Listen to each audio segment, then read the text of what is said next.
أي أسئلة تانية؟ شوف اتفضل. معلش تعقيبا برضو على سؤال الاستاذ. طب في تعقيب للسيادة المستشار بدر الضبع فليتفضل. وفي جزئيه لو حضراتكم اذنتوا لي، وهي ان نفرق بين امرين: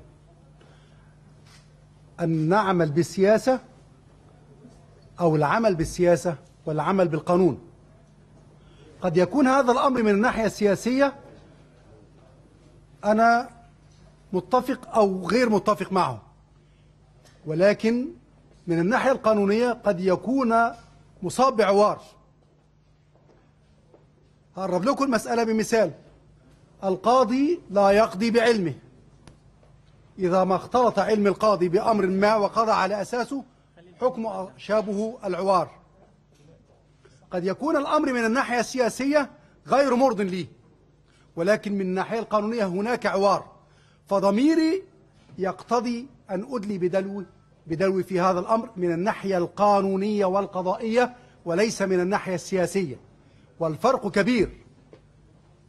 كبير بين الأمرين. السياسة شأن والقانون والقضاء شأن آخر. شكرا.